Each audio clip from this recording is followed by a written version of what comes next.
दोस्तों बहुत स्वागत है आप सबका हमारे इस चैनल में। मैं हूं शावेज और आप देख रहे हैं रेट्रो शावेज यादों के रूहानी किस्से। तो चलिए शुरू करते हैं। दोस्तों आज बात दिलराज कौर जी की, जो कि गज़ल गायकी में एक बहुत बड़ा नाम है और बहुत ही लाजवाब सिंगर हैं। बॉलीवुड में भी उन्होंने बहुत सारे गीत गाए हैं और सबके दिलों को छुआ है। ये बात जुड़ी रहेगी दिलराज कौर जी और रफ़ी साहब के साथ। जब दिलराज कौर जी से रफ़ी साहब के बारे में पूछा गया तो उन्होंने बताया कि उनको रफ़ी साहब की आज भी बहुत याद आती है और जब भी वो मोहम्मद रफ़ी साहब को सुनती हैं तो किसी और दुनिया में ही चली जाती हैं। दिलराज कौर जी को जब पहली बार रफ़ी साहब के साथ गीत गाने का मौका मिला तब वो बहुत छोटी थीं।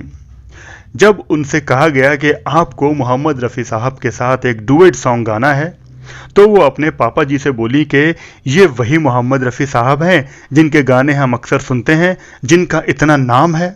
तब पापा जी ने कहा कि हाँ, ये वही मोहम्मद रफ़ी हैं। दिलराज कौर जी काफ़ी खुश हो गईं और फिर अगले ही दिन दिलराज कौर जी बॉम्बे फिल्म लेबोरेटरी पहुंची, जहां पर तमाम यादगार गाने रिकॉर्ड हुए हैं। वहीं पर रफ़ी साहब और दिलराज कौर जी को एक डुएट सॉन्ग रिकॉर्ड करना था। गाने के बोल थे, होंठ हैं तेरे दो लाल हीरे, इन्हें खोलना तू धीरे धीरे। फिल्म का नाम था हीरा मोती। रिलीज हुई थी 1979 में। फिल्म में म्यूजिक दिया था ओपी नैयर साहब ने और गाने को लिखा था अहमद वसी साहब ने।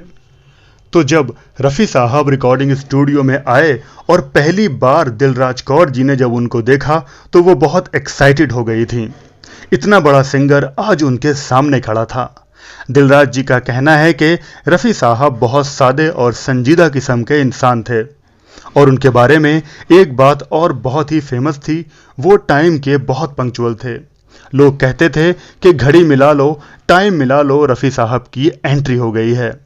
वो टाइम के बहुत पक्के थे।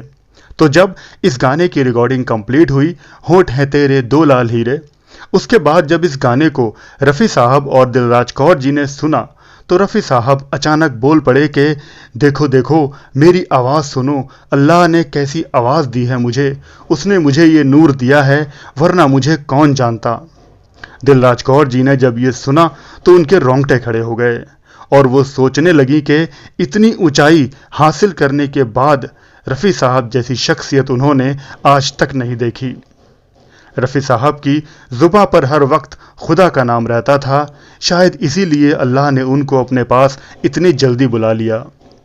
दिलराज कौर जी ने रफ़ी साहब के साथ कई गाने गाए हैं और कई सारी पंजाबी फिल्मों में भी गीत गाए हैं। दोस्तों ये सारी बातें हमें दिलराज कौर जी के एक पुराने इंटरव्यू से मिली हैं, जो उन्होंने एक प्रोग्राम में ये सारी बातें बताई थी।